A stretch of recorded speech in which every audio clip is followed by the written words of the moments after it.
Hello, hello, hello, hello, hello, everyone. Welcome to another episode of Sree's daily global COVID-19 show.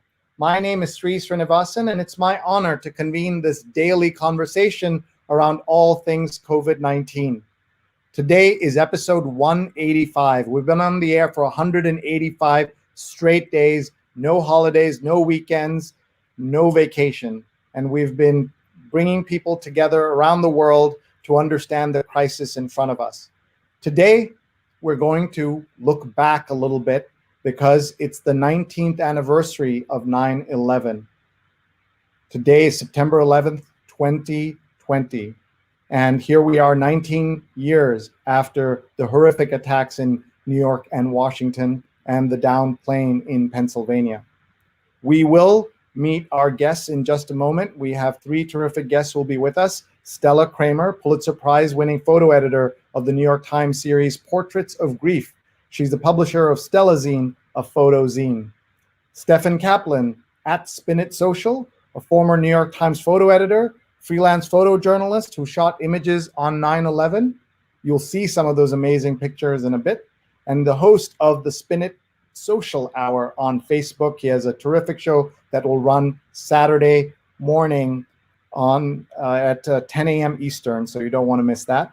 And we'll also be joined by Kurt Boone at Poet59, bike messenger, photographer, journalist, and yes, poet. And he'll tell us about his experiences on and around 9/11. So tell us where you're watching from. Please comment, please share right now and tell us where you're watching from. We want to hear from you and we want to tell your stories as well. And now I'll just say hello and then bring our guests on in just a minute. Hi, everybody. I'm Sree. Thank you for being here. I'm the Marshall Loeb Visiting Professor of Digital Innovation at the Stony Brook School of Journalism. And I'm the co-founder of Digimentors, a social, digital, and virtual events consulting company. Our motto, don't cancel your event without talking to us. We love getting together to talk about virtual events. We've done events for 50 people and 100,000 people. We bet the answer to the crowd that you will have is somewhere between those numbers, so we can definitely help. My email address is right here, sree@sree.net.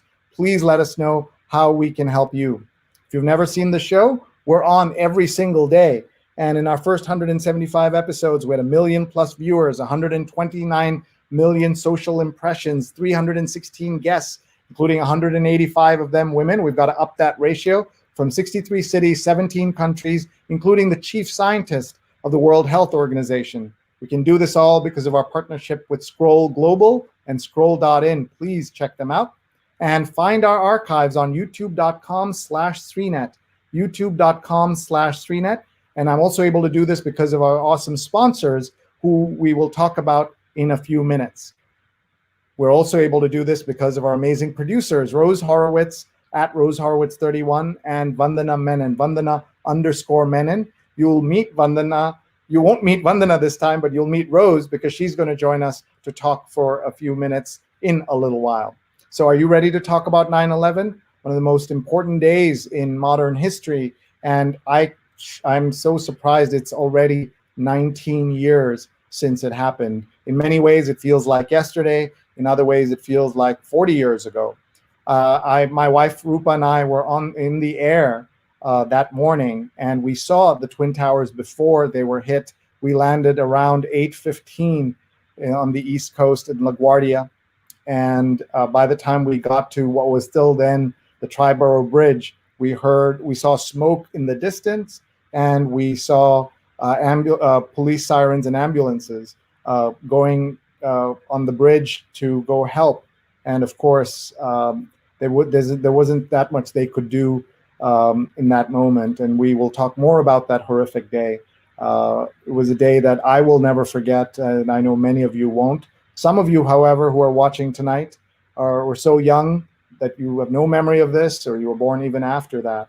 And we'll talk about what it must be like for folks that way too. So tell us where you were on 9/11, what you remember, where you were anywhere in the world. This was really an event seen live in every corner of the planet.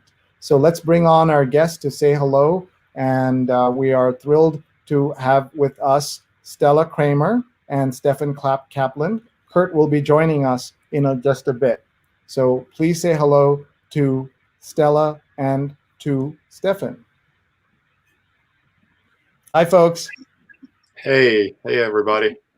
Hi there. Somber day. I'm smiling because I'm just happy to see folks and to see you both here. But obviously, we are remembering a tragic day for the whole world. And lots of people, if you remember, everyone said, we're New Yorkers now. That spirit was lost soon after with everything that happened, and that's history. But tonight, we're all New Yorkers and Washingtonians as we think about what happened that day. I always start my show by asking each of our guests, where are you, how are you, and how's your family dealing with this crisis, not with the crisis that day. So Stella, let me start with you. Tell us how you are and where you are and what has been your pandemic. I'm still in New York City, still in the apartment I was living in on the original 9/11. Like most people, just trying to get by day to day. That's about it. Thank you. Let's go to Steffen. Hey, so I'm located in Ramsey, New Jersey now, but of course I always preface that with I'm a born and bred New Yorker who now lives here. Lifelong New Yorker, doing well, now living in Ramsey. The biggest thing right now is deciding that we have to keep our son home from school and make him do full remote learning because of the pandemic. But everybody's doing well. None of us have had COVID, thank God. And I'm thankful that a lot of my friends haven't. So it's been a tough grind for all of us, But I think that hopefully, we'll make some headway sooner or later. We're not there. We're not even close yet. I know your son was really upset to not be in school in person, as my 17-year-olds who are seniors in high school feel the same way, and that's really tough. They're missing a lot, They are. I tell everybody that imagine when we were 17, how would we have cooperated if we were told we had to turn 17 in an apartment in Manhattan, locked down with your parents? Nobody would like that. I would have lost my mind. I mean, same here. I didn't even have my own room. We were old school, man, and we didn't have the money. I would have lost my mind. We should point out that your mom was one of the first women police officers in New York to patrol the beat with a gun in the NYPD. And I know she has stories of the first World Trade Center attack. She had already retired, I believe, by the... No. My mother actually evacuated. Why don't you tell the story? That'll be good. Well, go ahead. My mother actually evacuated my mother was one of the first New York City police officers in 1973 to patrol with the men armed, because before then women cops were matrons. And she was in the several precincts, but later on in her career, she was in the first precinct and in Lower Manhattan. So that was her jurisdiction. And she helped evacuate the first World Trade Center bombing, which happened in the garage, as people recall, if they do recall. So, and that was horrible. Who knew that years later she'd end up having a son that would go running to try to capture everything that day, that tragic day. Thank you for telling us your mom's story. I see Kurt is with us, so let me bring him on as well. Hi, Kurt. Hey, how you doing? Glad to be on board. Glad to have you with us, Kurt. We're talking about first, how are you doing through the pandemic? You were a guest on this show 3-4 months ago when you were documenting an empty New York City, and we showed some stunning photos that you took. So what has it been like since then? How have you survived the pandemic? Well, I would say maybe about six weeks ago, I kind of slowed up in doing the courier work per se, and but I'm still photographing on the streets. So I'm still out there every day. I would say this, that I did receive the pandemic unemployment insurance, which helped me out a lot. So and I'm still kind of getting unemployment right now.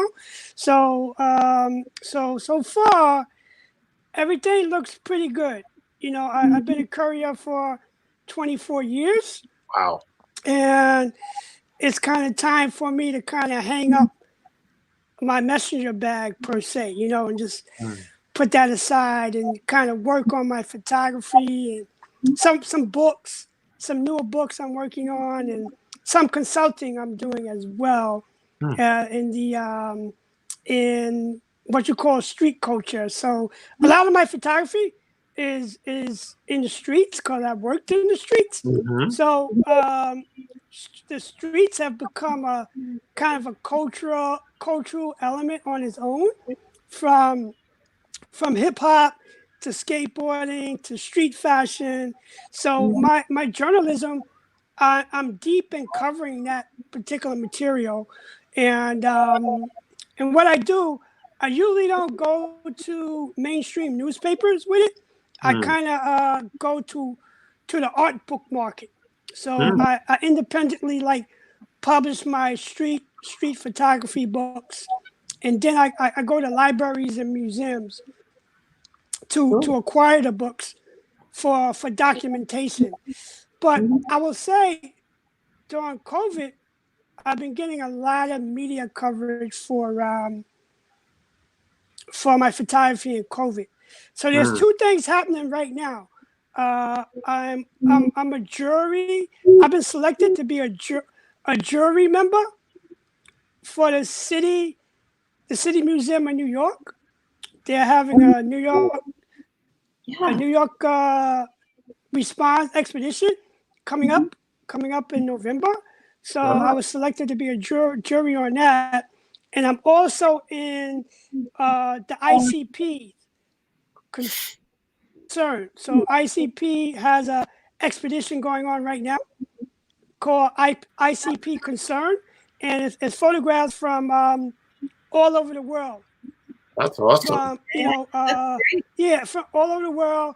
Many photographers photographing their experiences with COVID from different parts of the world. So I have one of my photos currently in that expedition, and that's digital, but it's going to open in the museum around November when the museum opens back up. So those are kind of the things I'm kind of working on now, and then I'm waiting out COVID like everybody else. And that, well, you were out in the streets, Kurt. You were out in the streets when we were all locked in. You were out there, and I want people to go back, and if you go in the YouTube archives and search Kurt Boone, it's amazing. And I want to thank you for this terrific book you sent me, New York Street Portraiture. And the funny part was I held up this picture to both Stella and to Steffen, and they both recognized Louis, who's the gentleman over here. So. So Louis, Steffen, how do you happen to know? Louis Mendez is a legend. I mean, he's been shooting. I don't know the other two gentlemen, but he's been shooting with speed graphic cameras for ages. And he's usually these days, I don't know about during the pandemic, but he usually stands outside of B&H these days. Yeah, and takes people's photos with his speed graphic camera. And, very reasonable charge. He gives you a very memorable photo. And you had a photo taken by a New York City street legend. Yeah. And this was signed to me by Kurt. And this is his Instagram handle, Messenger841. Okay. Kurt Boone, thank you so much. His Twitter handle is Poet59. So what we want to do now is to talk about 9/11 and what each of you was doing that day and share some of your memories. And I want to start with Steffen so he can talk about a couple of the pictures that he took as well. I'm just going to pull this up here.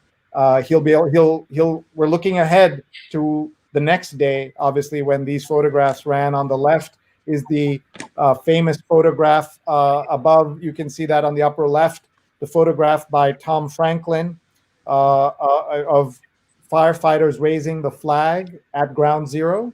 And then at the bottom, that picture on the left is a picture by Steffen that ran in the Life magazine of Brazil on the same issue that Tom Franklin. And that's an amazing photograph. And on the right is a photograph that the Oregonian ran on the 5-year anniversary, but the picture that Steffen took. And now he'll tell us how he ended up taking these pictures and what his day was like back then. So go ahead, Steffen, walk us through where you were, what kind of day it was. I will never forget what I call 9/11 blue, because that morning was absolutely spectacular blue color in the sky. And go ahead, Steffen, pick up that day for us. No, sure. It was crazy, man. I mean, I was actually asleep, and my mother called me, of all things, and woke me up and said something happened at the first tower. And I said, "You're kidding me." And I ran downstairs. I was living on the Jersey City waterfront at Newport, right across from Christopher Street, practically. And I ran downstairs with my cameras, and I saw the first tower on fire. So I started to make my way down the way. But before I did that, I ran over to a film shop that was right on the plaza there. And I asked the guy who had a store there, everybody was closing everything up. And I asked him if I could grab a bunch of film off of his shelf. So I was still shooting film. So I grabbed about 6-8 rolls, threw it in my bag. I said, "I'll pay you tomorrow or whenever." Ran down the waterfront. And as I was running down the waterfront, the second plane hit. And of course, right then and there, I knew that was no accident after the first plane or whatever happened at that point. I had known it was a plane. And I kept running down the waterfront to go down towards towards Exchange Place, as it's called. And as I was running, the fire got worse and worse. Everything started to get worse and worse. I was I was looking at everything. I was stunned like everybody else. I was in shock. So, we're trained as photographers to shoot and to get the pictures. But I, for the first time, actually dropped my cameras down and was watching for a minute or two. Probably didn't get some pictures that I could have gotten, but that's not the point. The point is that I'm a human being. No matter what kind of a photojournalist you are, you're numb. So I got down there, and all of a sudden, a lot of things started to change. As they were changing, and you could tell the fires were getting worse. The first tower came down. I started shooting that. I didn't have the longest lens on me at the time. I didn't grab all my lenses for some reason.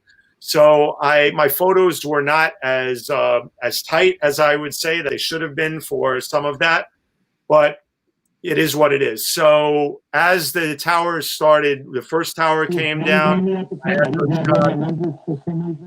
Then the second tower came down, and that's when I took that photo that you saw right there that ran on Epoca magazine in Brazil, which is considered, I guess, one of the big magazines like Life magazine of Brazil or whatever.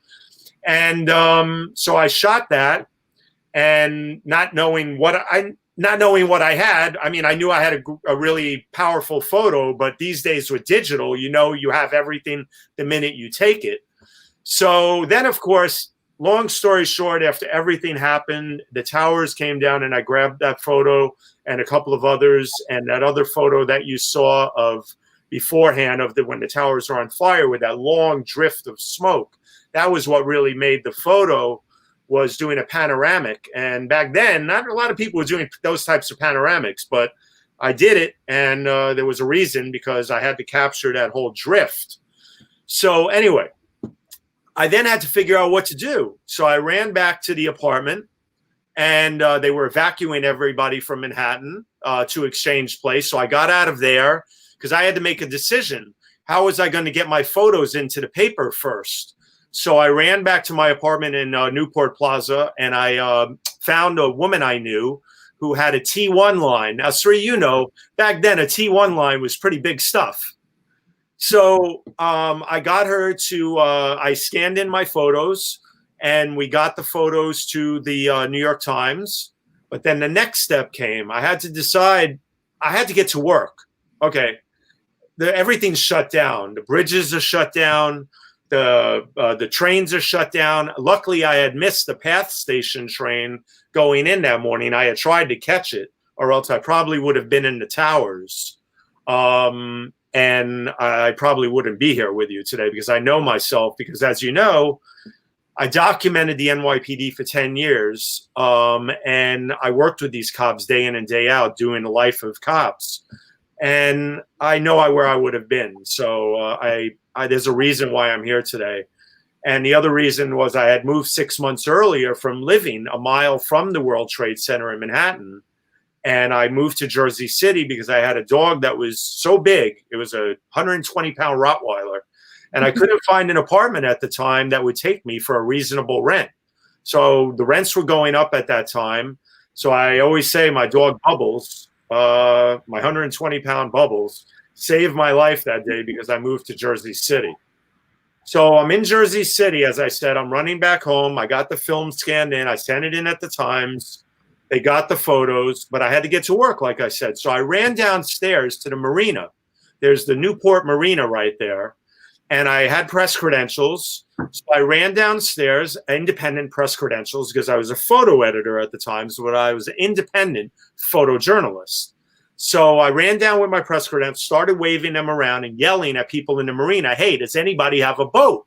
Now, really, I mean, I'm asking people, does anybody have a boat to sail me across the Hudson River when everything's being shut down? There's Armageddon going on. Nobody knows what else is going to happen. And we're getting word about the Pentagon and other things. And the Coast Guard boats are flying up and down the Hudson with machine guns on them and everything else. So this guy, this Australian guy, walks over to me and he says, hey, mate, I'll take you across. I said, in the boat? He says, no, I'll take you across in my Zodiac raft. I said, okay, let's go. So he took my stuff, threw it in a wet bag, and I put my stuff in a wet bag because my cameras are expensive. I jumped on the raft with him. He started jettying me across the Hudson. And as we were going through, the Coast Guard stopped us, of course, and said, you got to go back. I said, I can't go back. I got to get to work. I work at the New York Times. I'm a photo editor. I got to get there. So they looked at my press credentials. They reached down. They said, okay, go ahead.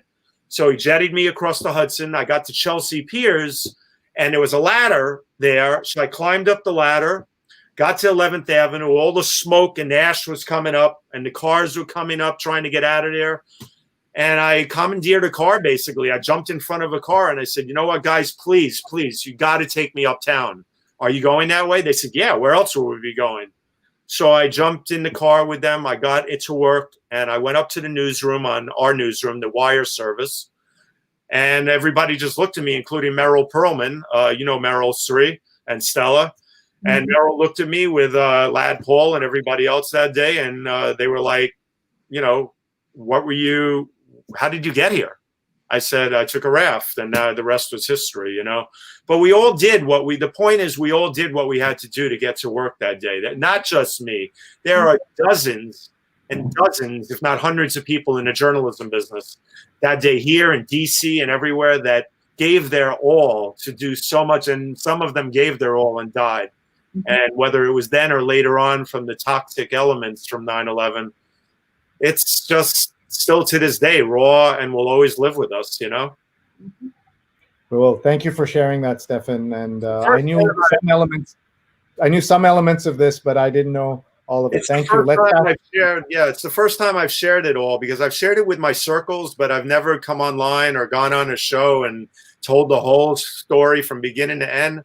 It's not something you want to tell, man. I mean, those photos, that photo you showed with Tom Franklin's photo above it, of the firefighters raising the flag at Ground Zero. As you know, I have my own show now that I started to help photographers during this pandemic to get their work out there. So because they're starving for business right now, a lot of them. Tom Franklin was on my show last week, and I forgot that I had this photo on that placard, on that laminated page with his photo, because I don't look at them and I didn't remember it. And but anyway, it's, you know, it's not something you brag about. It's not something you talk about. You know, I mean, if I would give everything back in the world, everything, and go back to being a clerk at the New York Times if it meant bringing everybody back. Wow. You know, who wouldn't? Who wouldn't? I agree. People say to me sometimes, oh, Sree, aren't you happy that everything you predicted about digital has come true after 20 years? And I said, not at the price of the end of the world, and that's what we're looking at now. Let's go to Stella. And first of all, I just want to say to everyone who's watching, thank you for being here. Thank you for sharing this with your friends and family. We're live on Facebook, Twitter, YouTube, and LinkedIn, and your friends you can tag them now so they can watch this later. So please do share it with them. And there are all these comments coming in, and I'll definitely look at those comments. But first, we want to hear about Stella's day and the incredible Portraits of Grief series, for which she and the teams won a Pulitzer Prize. She did phenomenal work, Stella. Stella, go ahead. Well, it started out as a regular morning, as Sree was saying, the most beautiful cloudless sky you could ever imagine. I had gone for breakfast before going to work and came out and saw, after the first plane had hit the building, and realized something bizarre was happening. I mean, I didn't really know what it was. And so I ran to the subway station, got to the New York Times, ran from the subway station to the New York Times, got into the office, and by then the second plane had hit. And we sort of had an inkling about what was going on. It was election day in New York. And so a lot of photographers were out and about, and a lot of people were out and about because in those days it was big tourism area.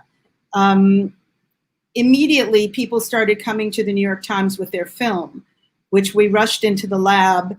And in no time, I was just starting to edit everything that I was seeing that was coming into the lab. Then a couple of New York Times photographers, I think it was Ruth Fremson and Jim Estrin, came in, and they were covered with that soot that you've seen pictures of. And it was unbelievable to me. I grew up in New York also. I'm a lifelong New Yorker, or an almost lifelong New Yorker. I watched the towers come down on the TV set in the newsroom and just couldn't believe it. Just couldn't believe it. And then we heard about Shanksville, and I tried to find a photographer who could go to the scene, but that really didn't happen. And it was just this massive, it was like a machine. Everybody just started working. You know, we were in a place where everybody just did their job. I was constantly editing film all day long. The company started bringing food in for people. And really over the next week to week and a half, I can't differentiate days. Wow. Because I never left the building. I was there for probably 12 hours a day. I ate breakfast, lunch, and dinner there. For the first few days, I lived down below around 14th Street. And for the first couple of days, you couldn't go below 23rd Street. So I had to walk home, and there was police. You had to explain where you lived. For weeks and weeks and weeks, I could smell the fires and whatever had been burning in my windows. It's where I live now, the same place. And it was about maybe within 2 weeks, I was constantly working on the Portraits of Grief. So that required finding what we call an anchor photo for the top of the page. And then I called families, I received photos, I received families coming into the offices with missing posters. I will never forget Tanyel McDay, whose parents handed me the missing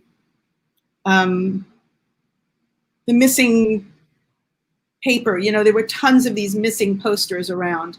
And they handed me the one for their daughter, because at that point people still thought maybe somebody would be found, or maybe people would be still alive. I cried every day, all day at work, because talking to families, even now, it was overwhelming.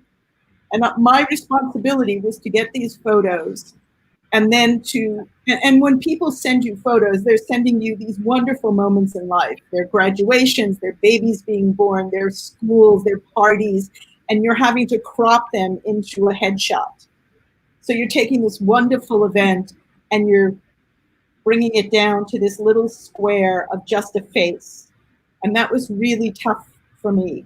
I remember one woman who I spoke with who had lost her girlfriend, who was was a member of the Port Authority, and she was bereft. And she would call me day after day to talk because she had no one to talk to. Because in those days, if you were gay, you had no right to be considered a family member. You know, marriage was not legal, and she didn't know where to turn. And so she would call me, and heartbreaking, just heartbreaking. And I worked on the Portraits of Grief pretty much for 4 or 5 months, I'd say.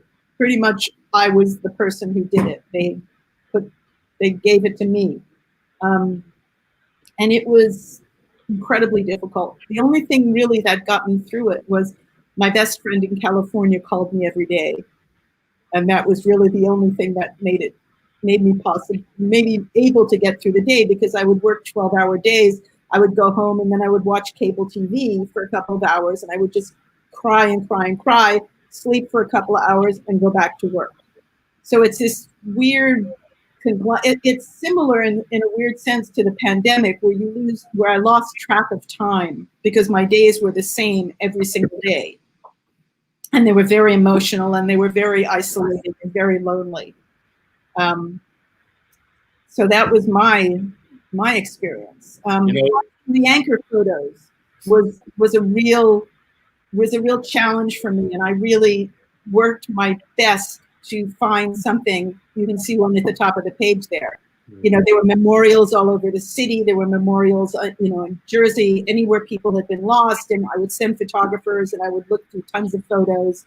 At a certain point, I had this drive to find a photo for every single person that was lost. And that required massive scanning and, trying to figure out ways to find photos, contacting organizations in different areas, thinking maybe there were members that they had lost.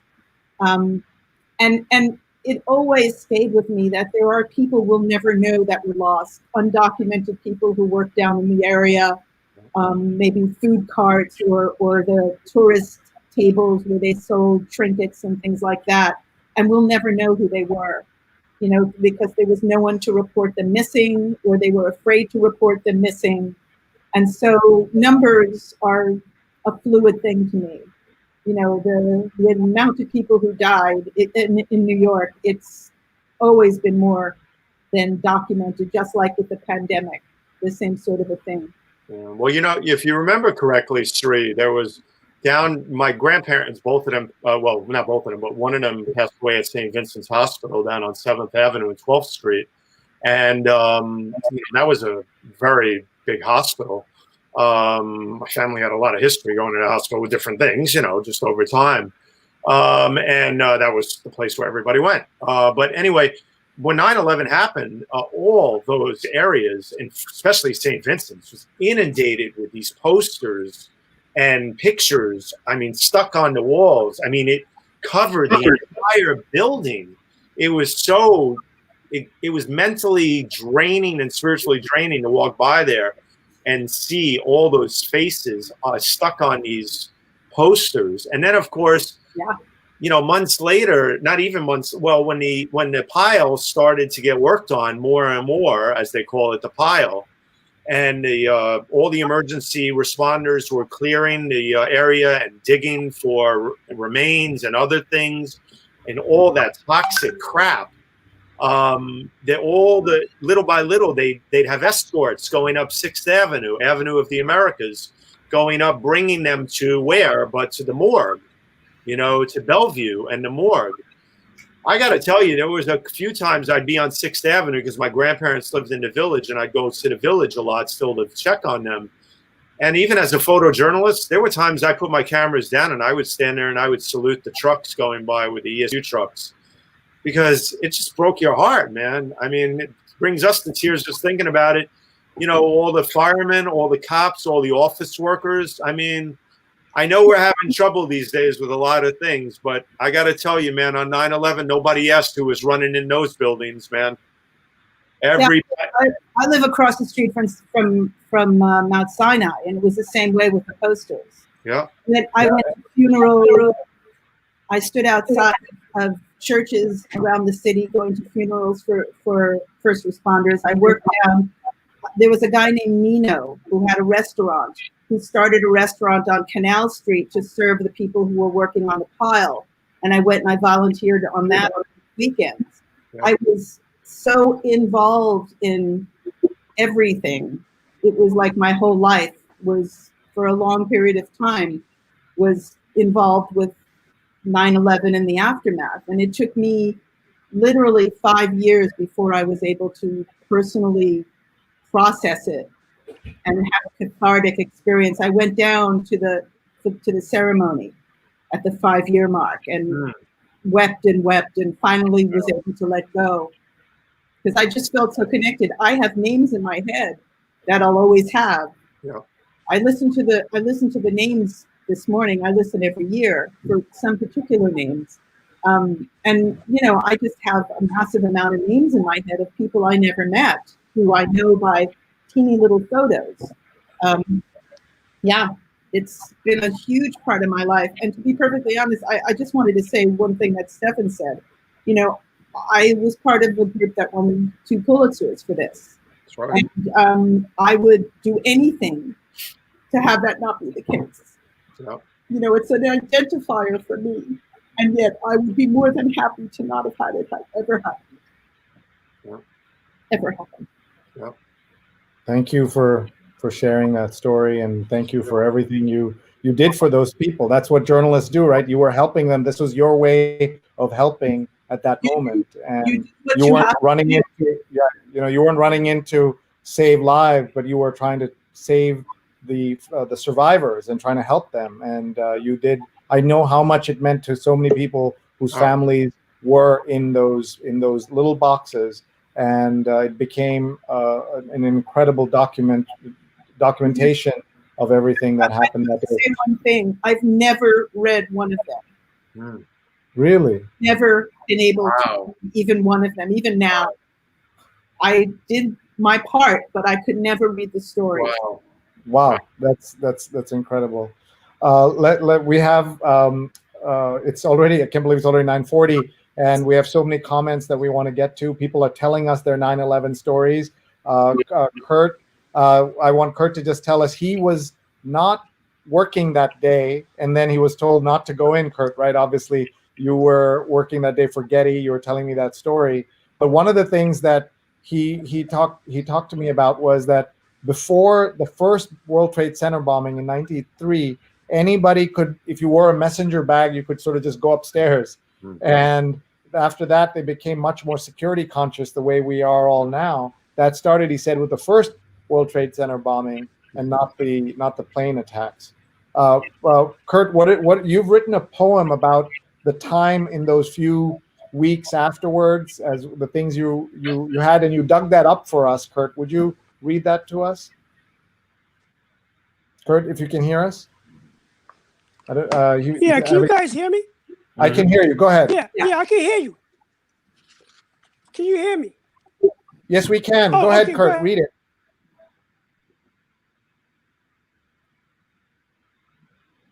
Sorry, we're having some connectivity issues, but Kurt, I can hear you. You can read. That would be great. Otherwise, we'll bring you back, Kurt. All right, we'll bring Kurt back. And I also want to say hello to Rose Horowitz, one of our producers, who is going to come on and say hello. And then we're going to go and read all those greetings from folks around the world who are watching the show right now. So hi, Rose. Hi. How are you? Hi, Rose. Good. Thank you so much for having me. Just honored, very moving to hear both of you. And I'm looking forward to the poem. So I helped put this show together, and it's really a tribute to the work you did at that time.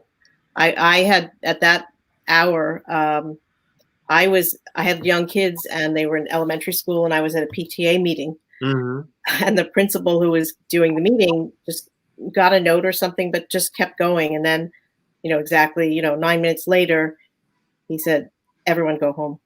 And I went to a little local, luncheonette with a friend, and we were the only ones there and watching the news. And then we said, "Oh, she said, isn't your husband at the Rockefeller Center?" And he was working for the Rosie O'Donnell show. And I think he got the last train out to Connecticut. And I think he just couldn't leave the screen for days and days. and then they had an anthrax attack at that building. So anyway, it was, and I remember all the flags. Everyone had a flag outside their mailbox, and all those notes that you said it's just an incredible time. Thank you for documenting it. Thank you for telling us your story, Rose. And people are telling us their stories. So one thing I want to do is to and go ahead, Steffen. I was going to say, I want to, there's so many photographers that I could go down the list of naming, but I'll just pull one right out of the bag because I have to, because he's my buddy, and I'm thankful he's alive. And he was somebody I looked up to and I idolized as a photographer. He was one of the guys that gave me the energy to go out and document the streets for years. Is my good friend David Handschuh. And I'm just pulling out one photographer. There's so many that we could name, but we don't have time. But David Handschuh was a genius of a street photographer to this day, for the Daily News for years. And David, thank God, is alive because he was caught in the collapse, and he was severely injured. And there's some very tough photos of him that were taken of him being pulled out by ESU cops, the real heroes, pulling him out, and then also lying in a deli somewhere because they had put him down there and he was covered in that dust. But, all the photographers who gave their all, and some of them their lives, and got injured that day, and many others, what an effort. I mean, it's always mind-boggling how the work that they did that day, and for months on end, the bravery, the after effects, many of them from 9/11, from that pile of dust, and other things. God bless them all for doing that job and documenting history. People don't understand the drive of photojournalists sometimes, but the job is to document history and tell the story. And that's what they did, because hopefully we learn a lot from all of that. And I know we were going to get into a bit of what have we learned, as you said on the title card, 19 years later. May I say something real quick about that? Sure, and then I need to go to the comments. And then it burns me and breaks my heart and pisses me off that 19 years later, we're back in the damn 40s almost with the way things are going, with the way this whole country is going right now, with racism and violence and, brutality, and African Americans getting killed left and right, in bad shootings by some, bad apples and other things. And I have to tell you, being the son of a cop, there are a lot of good cops out there, but the system's broken in a lot of ways and we have to fix it. But it's just sad to see 19 years later, after 9/11, that what have we learned? And after all the anti-Muslim rhetoric and everything else, now we're right here with all this other stuff. It's just horrible to see. It's heartbreaking for our country and us, It really is. It really is. Can I just mention one thing, Sree? Please. Since we were talking about photographers working that day, I just want to say Bill Biggert was killed when the towers collapsed, the photographer. Yeah. I just wanted to mention his name. I couldn't remember his name. Thank you, Stella. Thank you. Thank you for rest in peace, this photographer and everybody else, Bill and everyone else. They recovered his cameras with film in it. Remember, Stella? Yeah. Mm-hmm. Yeah, they have this dramatic photo of his cameras covered by all the dust and the rubble, and they were mashed. But somehow they recovered the film from it. That poor guy, man. He had a family, it's horrible. So let's look at all these folks from around the world who've been watching so patiently. Thank you for watching. Please keep sharing your stories. Apollo's working from Montclair, New Jersey. He was in Vegas. He took a train from Vegas to here, and now he's in New Jersey. Don says live from New York. Charles and Mary are watching from New Jersey. Charles is not just a loyal viewer, he's also a sponsor of the show. And because it's 9/11, I haven't called out our sponsors yet. Maybe we'll do that at the end. But just thank you, Charles, for supporting us, as you always do. Subbalakshmi is watching from Bangalore, India. Jonathan Borstein has watched 185 days of this show, and he's my co-producer. which was very much affected. And yes, he's a co-producer of the terrific show that Steffen runs. And tomorrow they'll be live at 10 a.m. Eastern. And tell us about your guest, Steffen. Well, tomorrow I have, the show was started, as I said, when the pandemic hit. And, that's why I was telling that story just now about, I found my feelings about where we are right now. I'm giving back. I wanted, after this pandemic hit, to help photographers in the photography community because they've been hit severely. The Times ran a big article on how hard they've been hit. I mean, there's no football games, there's no concerts, there's no weddings, there's no this. All this money, they're being devastated. So, and some are still making a living, but they've been hit hard too. So tomorrow I have Andrew Scrivani on, who's one of the top food photographers in the world, who's been doing the dining photos for the New York Times for years, now called the Food Section. And Andrew's a real gem of a guy and a great photographer. And he's actually a film producer too, and many other things. But I've had 23 shows and I've had photographers from everywhere. It's called the Spin It Social Hour, and we tell their journey and I show their work.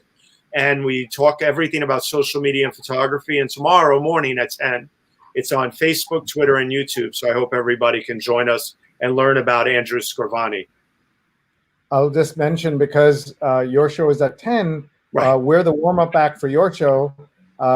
Show episode 186 is at 9 a.m. tomorrow, right. So then you're 9 p.m. on Saturday mornings. I try to do our show early so that Rose and Vandana get the evening off.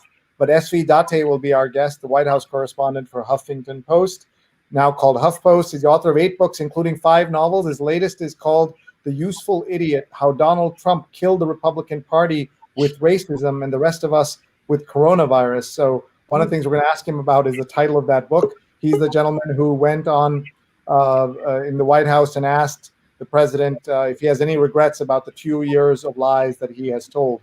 Let's keep going and see who else is watching from all over the place. Nirja is watching from Dallas. Thank you so much, Nirja, for watching. Patricia is watching from Union Square. Daryl's watching from Richmond Hill in Queens, where you find ornate fences in New York City. Apollo was in Amherst College in Amherst that morning, 9/11. That's, you remember when school just started. Mm-hmm. And here's Sujana Chandrasekhar, who is one of the hosts of a show that we host called She's on Call every Sunday at 11 a.m. Eastern. She and Marina Kurian, both surgeons, host the show. And she says, I'm all Digimentors all the time today. Digimentors, our company, just got off an amazing virtual medical conference run by our team. Neil Parekh and Kadamri Desai and others are involved in this incredible show. Steve Derive and Julia Weeks. We just did a ENT conference. And so while that's going on, it never ends, man. It never ends. You have the warm up show in the morning, then I have my show, and then I'm jumping in to work with Protham for us. The Digimentors drive, as we call it. Claire says, hi, Stella. Nice to see you on Sree Show. You know Claire? Yeah, I know Claire. Yeah. Ashok is watching from Kerala in India, where my parents live.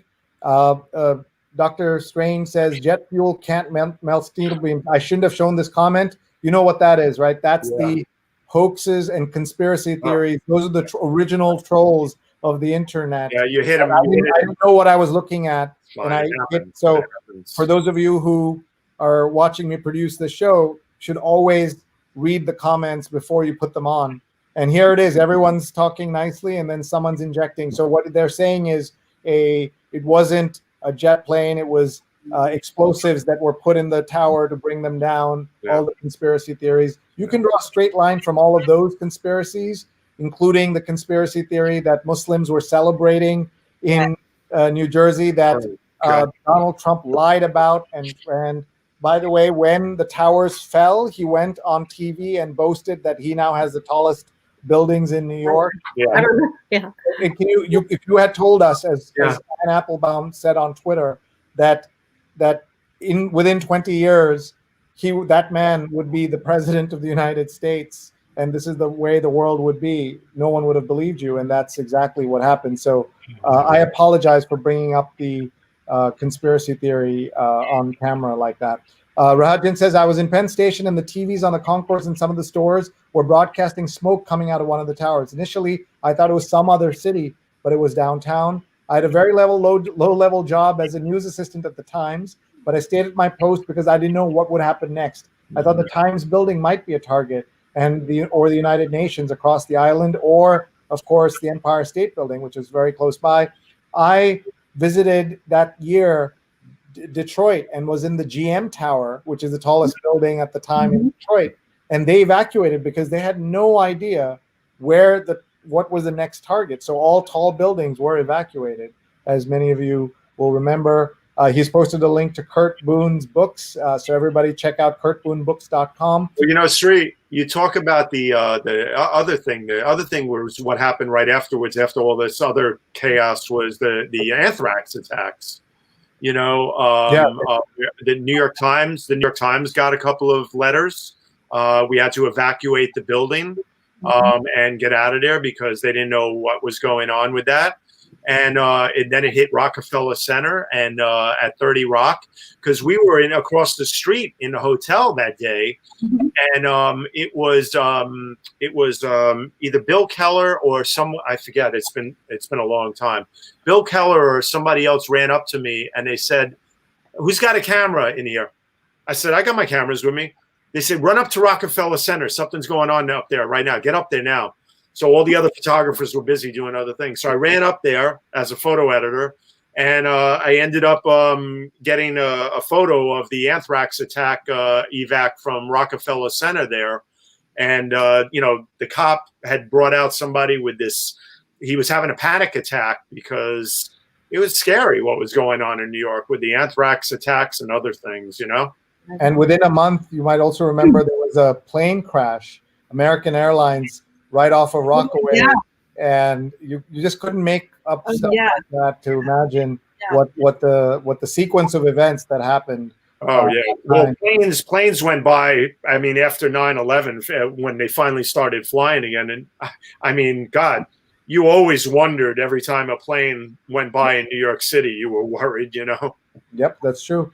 Patricia says, on 9/11, I was at the University of Maryland for a conference for workplace journalists. Saw things unfold on television. My father, watching in Kerala, says, on 9/11, I was at the IAEA conference room in Vienna. The U.S. ambassador asked us to continue as though nothing had happened, but the hall was empty in no time, and everyone rushed to watch CNN, and the rest is history. And of course, that's all tied together because the IAEA was the agency that said there were no weapons of mass destruction. Don't attack Iraq. And then we went into Iraq and spent $1 trillion, and hundreds of thousands of Iraqis were killed, and thousands of Americans were killed, and just horrible. Sree, I wanted to ask. I'm just going to finish up here. No, please. Lakshmi says, on 9/11, I was in a town called Anantapur in Andhra Pradesh, India. I was training to be a high school teacher in the Satya Sai College there, run by Sai Baba Puttaparthi. I still remember the morning assembly in college that day. We were all stunned by the event. We were miles and miles away from the center of the crisis, a small town in an Indian state. But I know for a fact that for all of us youngsters in the college auditorium that day, our life changed in a certain way. Beautifully put. Thank you. Steffen, what were you saying? No, I was going to say, as social media specialists that we are, everything we do is about social media.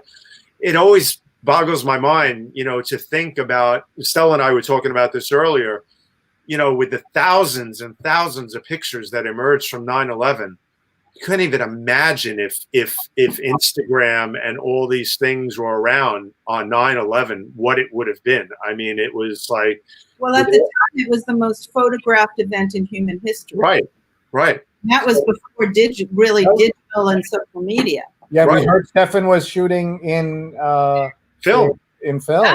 And the way we communicated was email, was where the stories were told mostly. And I'll just share with all of you for just a minute here one of my Facebook notes from years later. But this is the email I wrote that morning at 11:53 to tell my family I was okay. And we had just landed that morning. But this is actually happening outside our window right now. This was the 2008 photo of the Towers of Light. If we have time, I can see it out my window right now, but I can't show it to you. It won't look very clear. but I will show it to you I'll step outside and you can see the towers of light outside my window right in a little bit. Let's keep going and seeing who's here. Anant is echoing what I said earlier, that it feels like it's been 47 years since 9/11, given the pandemic. And Vandana has linked to Kurt's comments before, and the episode that Kurt did with us. And Saili Joshi says she's remembering 9/11 from Chicago. And who else is here? Norm says, great show. Thank you, Norm. Ashok says, I wondered how the American intelligence was not able to interfere and prevent the incident. We know why, because they weren't talking to each other. Right. The FBI and CIA did not cooperate. They were not allowed to. The CIA was not allowed to work on the ground here. Those are all some of the reasons. And there's lots of great books and reporting on that, obviously, that you can say. Laura says this is profoundly and powerful and profoundly sad. We'll get through this, says Norm. Thank you. I hope that's true. Patricia says, what images, what a story. Rajan says, a friend from junior high and high school, Mike Way, was a newly minted VP at Marshall McClellan that day. He was 38 and he's survived by a wife and son. I wear a bracelet similar to the POW MIA bracelets of the Vietnam era with his name on it and 9/11/01 WTC on it. Rajan, thank you for sharing that. Let's see here. Norm says they didn't coordinate with each other. We stepped up intelligence and coordination massively after that, and that's certainly part of the story. Thank you for this show. We thank you so much. And Bart says, outside of Reading, Pennsylvania, on a construction site not far from Reading Airport. After it happened, it got strangely quiet over the next couple of hours. After almost a year listening to aircraft, not hearing it for almost a week was deafening. Wow, Bart, thank you for sharing that. Let's also remember to acknowledge, which I know we would eventually, but let's acknowledge the heroes on Flight 93 too, and what they did, because that story is a story for the ages, man. What those guys did on that plane to make it avoid going to Washington and hitting the Capitol. And taking it down with their own lives. I mean, thank God for them, how many lives they saved and how many other lives they've saved. I mean, just that story is just to this day. Flight 93 heroes will always be remembered, Yeah, I really, what they did was amazing. Here's my 9/11 letter that I wrote at 11:53 a.m. I used to write everything lowercase in those days. I didn't, unless it was a formal article or something, I would write everything lowercase. Mm-hmm. And I say here, we flew into New York City at 8:10 this morning on an American Airlines flight. And as we came close to the city, I saw the familiar skyline from a window seat. We looked at the World Trade Center, clearly visible in the beautiful, clear sky. This was, we were landing in LaGuardia. Mm-hmm. And that's the story. But one of the things I pulled out in the story in that first email itself was an article from the New York Times that's worth mentioning for a second. That when Yusuf Ramzi, I'm just trying to remember, Ramzi Ahmed Yusuf was his name, right. The man accused of masterminding the first World Trade Center bombing was brought via helicopter over the World Trade Center bombing, over the World Trade Center by an FBI agent. Mm-hmm. And he took off his captive's blindfold and showed him the Twin Towers standing and said, they're still standing. Mm-hmm. And Yusuf said, they wouldn't be if I had enough money and explosives, is what Yusuf said that day on the plane, in the years between the Twin Towers and the 93 bombing. Mm-hmm. And of course, he would then get enough money and enough explosives in having the entire airplanes be the explosive. Right. And so, that was just an incredible story that even in the moment, I went back and found it. I don't know why, but it tells you all the things that were going through our head. We just didn't know. And I want to apologize to Kurt, who is trying very hard to get into the show, but we're just having too many technical issues. So we apologize, Kurt, that you can't be here. Let's just look at a couple more of these stories. My mom is says, I was watching CNN from Vienna at the time and saw a plane hitting one World Trade Center and called my dad, who was at the IAE, and told him what happened, and called you in New York. And when we were talking when the second plane hit and I was shouting, "My God, the buildings are falling," and Rupa was shouting at the other end. It was a very, very bad scene. I remember that, Amma. So sad. Nirja says, "I'm a native New Yorker and I live in Dallas now. I was living in Dallas when 9/11 happened, and I cannot get through a conversation without sobbing. I went to New York a month after to go to my brother's wedding, and so many people told me that asked if I was going to Ground Zero. No, Ground Zero was not and should not be considered an attraction. It's a mass grave, and my heart is so heavy even writing this. This was my home when that was attacked. Only New Yorkers can understand this." Thank you, Nirja, for sharing that. What do you think, Stella, as you hear those comments? I used to always say how much I didn't like New York, but if anything ever happened, I wouldn't want to be with anybody but New Yorkers. And it was so proven to be true. Yeah. It was the only time, I've lived in other places I went to college out west, and it was the only time that being a New Yorker wasn't something that people put me down for. Yeah. People came from around the country to help New York, to try to help New York, and they were so wonderful. And it was the first time that I actually felt like an American, because I'd always only felt like a New Yorker before, and being a New Yorker means you're not part of the rest of America. So that was a really interesting experience for me too. Yeah, thank you. Let's see, there's so many comments, folks. Thank you. I wanted to also show this. Sure. In this book, The Nation Challenge, which was the definitive book by the New York Times on the 9/11 story, that photo you showed is in that I took. But more importantly, I don't want to show my photo again. 143 fire. I want to show here, and everybody should remember this if I put this back far enough, is this double page, which way? This way. Yeah.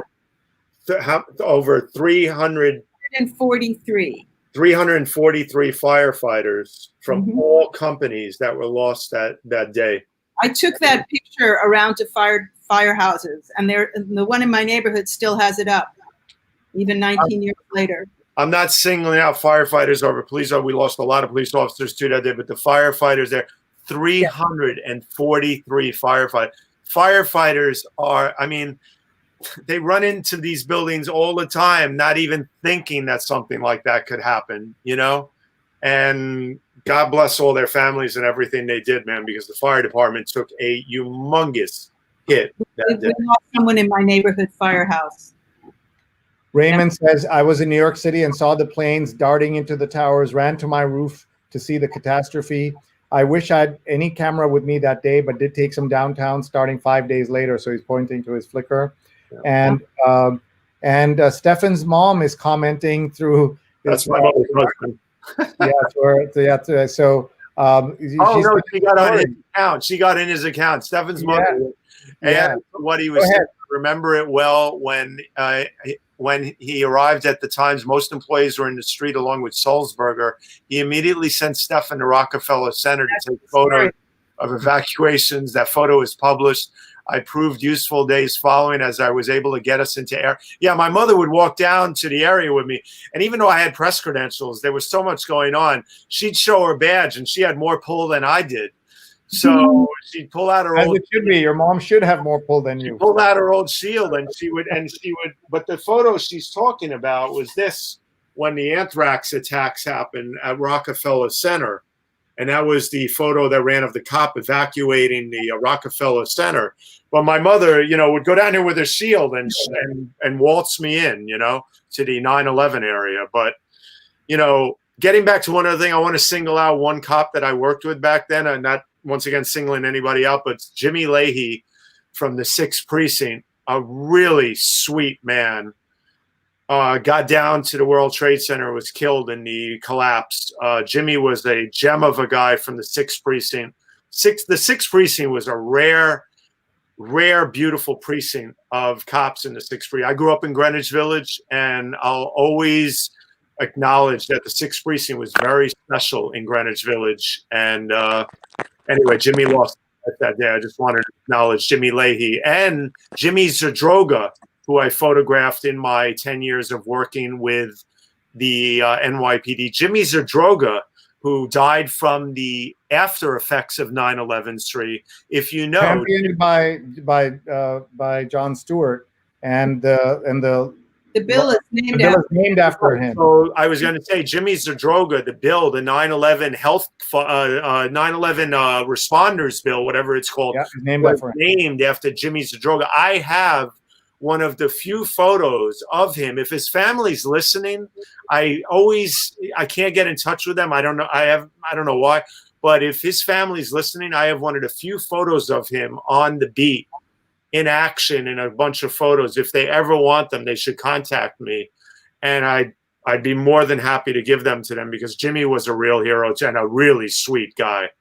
I think you should mention that on your photography show. Some photographer will know somebody who also knows her.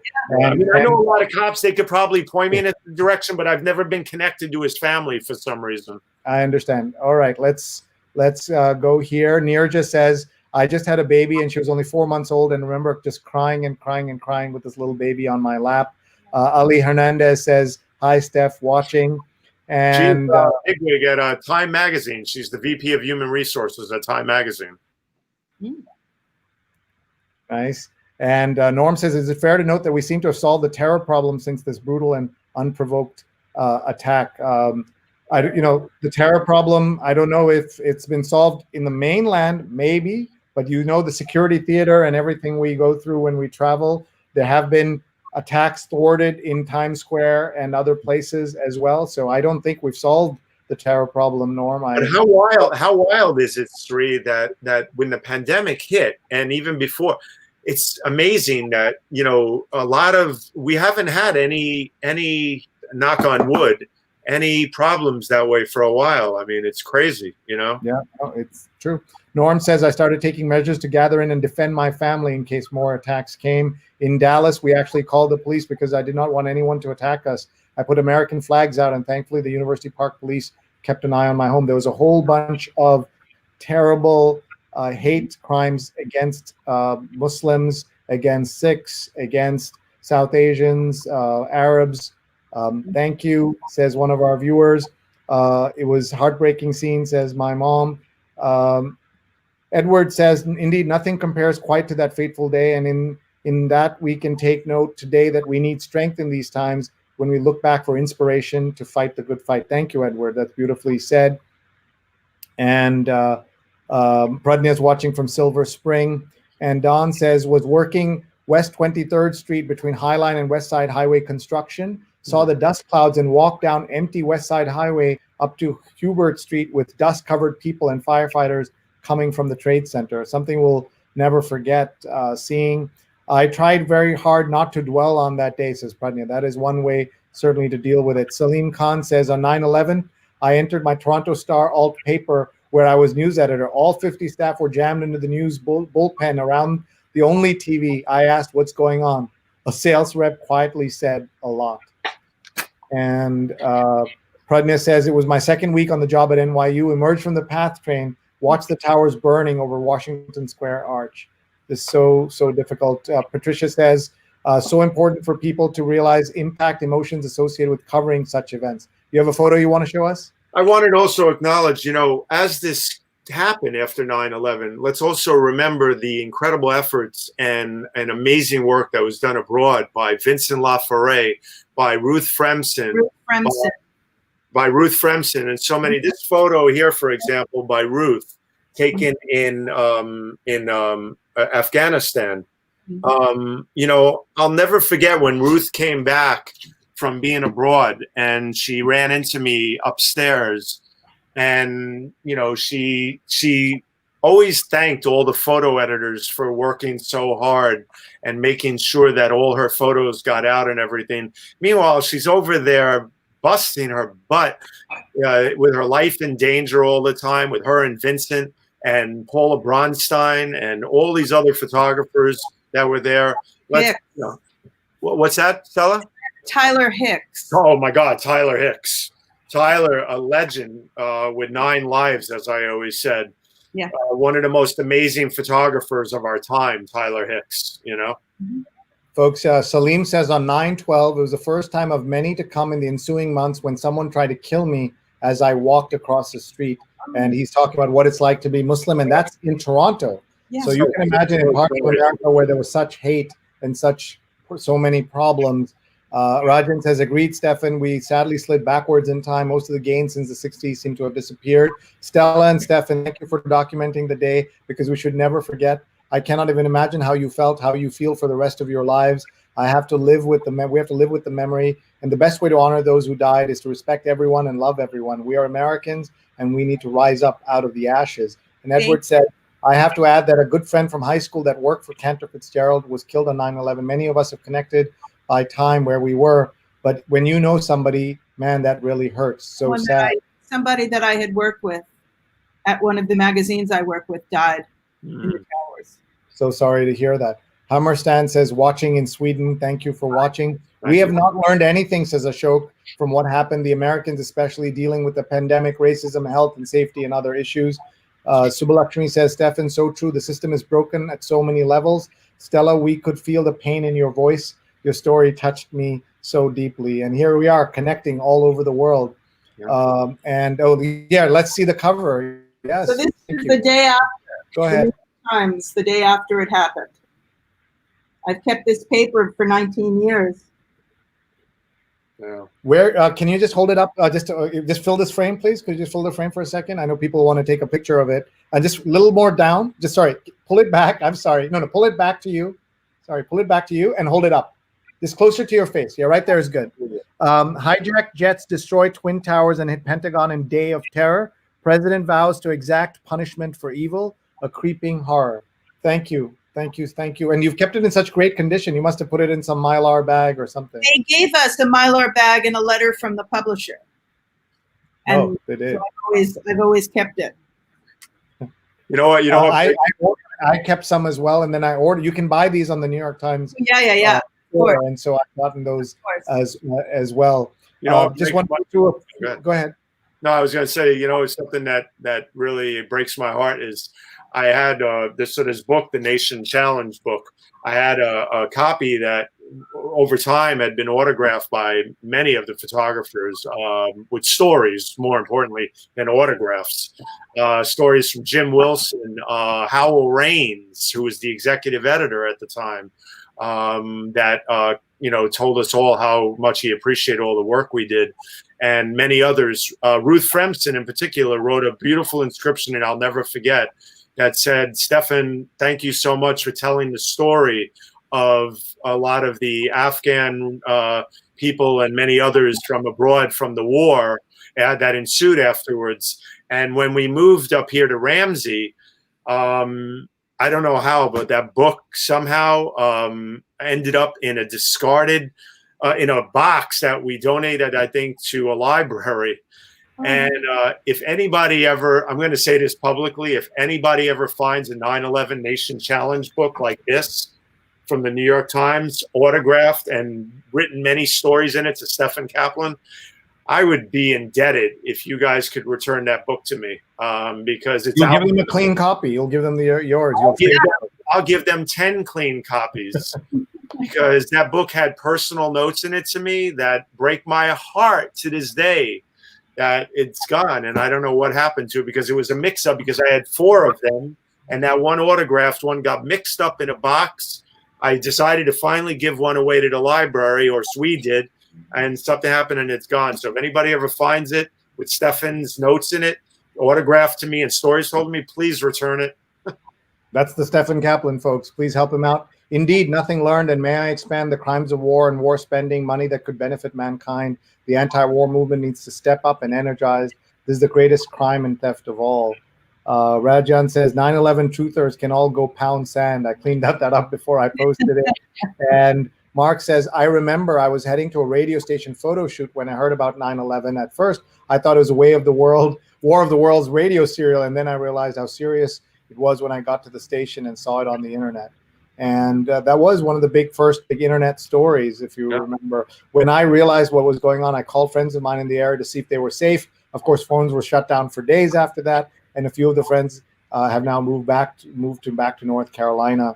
And Rajan says, the straw that broke the camel's back in terms of my leaving Christianity entirely was my former pastor's opining that 9/11 was God using Muslims as the instruments of his divine wrath against a decadent America. I rebutted that was a slap in the face to all who died that day. And Ranir just says, so sad that a man of faith said that. And just so many other comments coming in. We just don't have time. I need to let these people go as well. And I need to show you the shot from outside my window so that you can see the towers of light. I want to have each of you give me some final thoughts. Take your time and talk about how you're feeling. And Steffen, go ahead. Let Stella go first. Well, I want to thank you for having me on this show, very much so. I don't talk about this very much, like Steffen. I felt so a part of the world after that happened, and in these years lately, I don't feel like a part of the world anymore. The President of the United States didn't even come to New York today. I find that just one of the most horrifying things, to not acknowledge what happened here. And I'm tired of people who use 9/11 to publicize themselves as if they're somehow important and they support things, and then they turn around and they treat New York and they treat other people so badly. And unfortunately, that's the way things have turned out now. And I'm really sorry about that.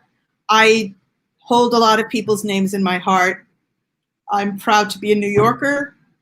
And I just hope that we have a better world soon, because it's been so hard for so many people. And that's about all I could say. So beautifully said. Thank you. I'm just showing you, I don't know if, Steffen, if you can see it, but the towers of light are in the distance there. And for a change, well, you can hear the motorcycle outside, but normally they kind of hit the clouds and it stops right above. But this time it's going straight up. I don't know if you can see it, but it's kind of, it's not even just scraping the sky. It's going all the way up, which is hard to believe. And I know this camera doesn't capture it well as a professional camera, but you can see a little bit of it. But in 19 years of seeing this, I've never seen it go all the way to the top like that. Yeah, like almost endless sky there. Thank you so much, Stella, for sharing that story and all your stories with us. And your emotion really is heartfelt. We know that, and we truly appreciate you being here with us. For that president who, what he's done with New York City not coming today is just one of so many things he's done. He could help his city today by opening up funds for the restaurant workers, for the healthcare workers, for the first responders, for the pharmacy clerks and grocery store folks. All of them he could help today. So, whether he came or not is one thing, but what he could do for his city that he boasted he had now one of the tallest buildings after it fell. That is the list of long, terrible things he said predates that, but in my mind, it starts that day and is again a straight line to the lies of today. Yeah. Agreed. Steffen, your thoughts? Yeah, well, my thoughts are 19 years later, like I began this show with tonight, is that it's horrifying to me and tragic and depressing as all hell to know that 19 years after 9/11, with all that tragedy, all that hate that we went through about Muslims and other things, so disgusting.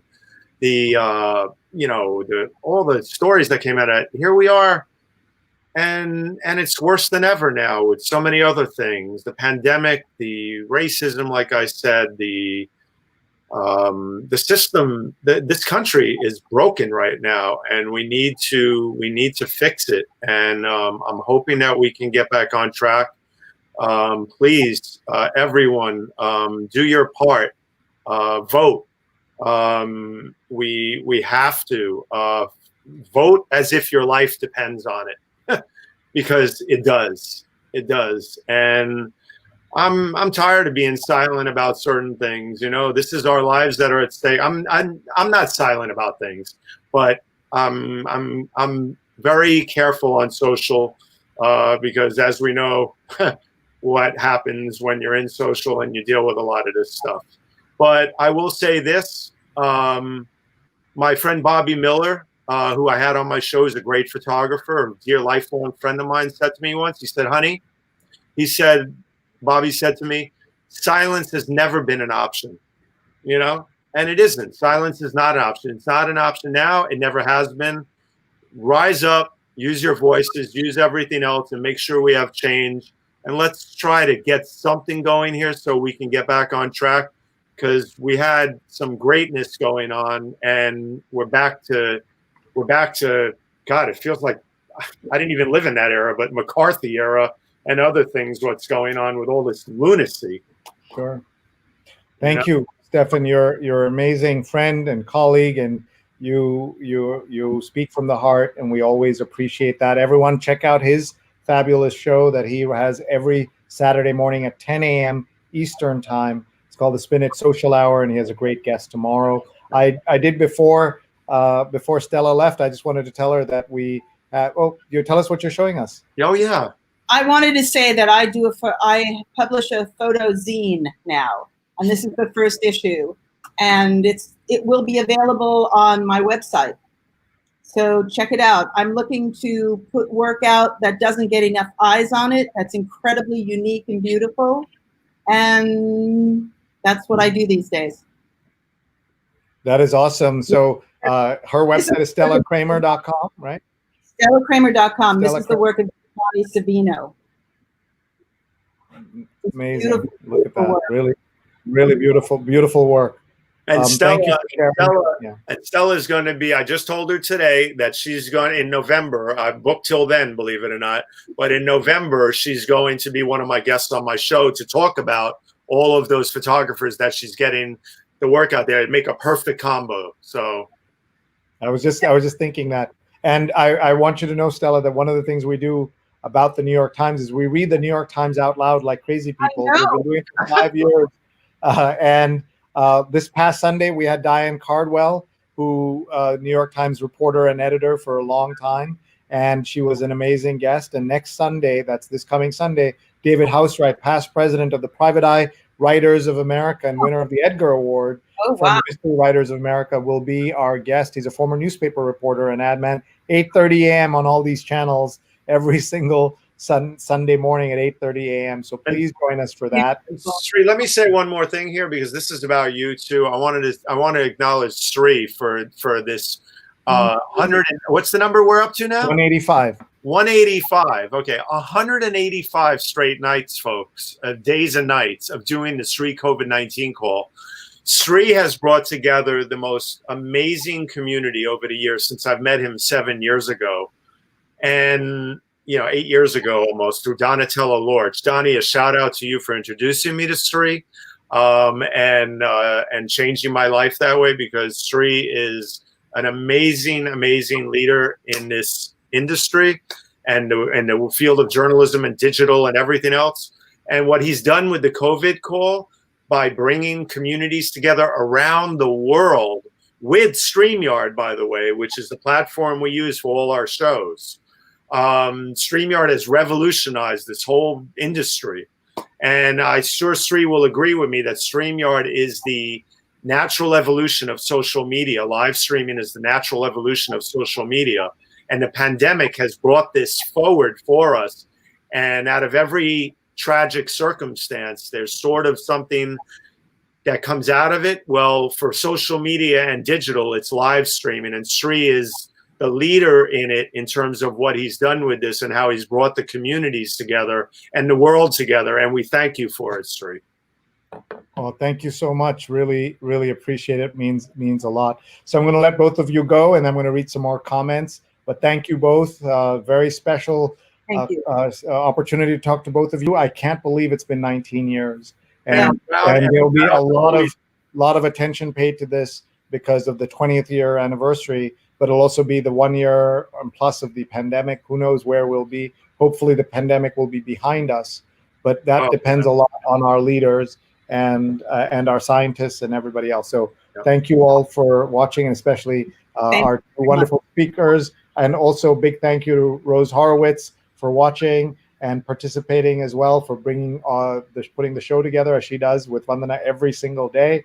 And a big Shout out to Kurt Boone, amazing photographer, bike messenger, poet. Yeah. I'm sorry that he had technical difficulties, but we loved having him here as well. Thank you very much, both of you. Good Bye-bye. night. Bye-bye. And thank you all for watching and for being here every single day. We truly appreciate it. It means so much. I want to thank our sponsors. Because of 9/11, I'm just going to name them. I'm going to thank Charles Cunnincarroll and his book, The Inventor in You. We want to thank hotstar.com/US. We want to thank Muckrack Academy. We want to thank She's on Call, the show that airs on Sundays at 11 a.m. Eastern, two surgeons talking about medical issues. We want to thank Nunbelievable, the cookie company that sponsors us at nunbelievable.com. Thank you all for your support, and thank you everybody who watches us every single day. Your help by just watching us makes so much of a difference. You can, if you want to know when we're live, you can just use your QR code reader or your phone, and you'll get a gentle WhatsApp alert when we are live.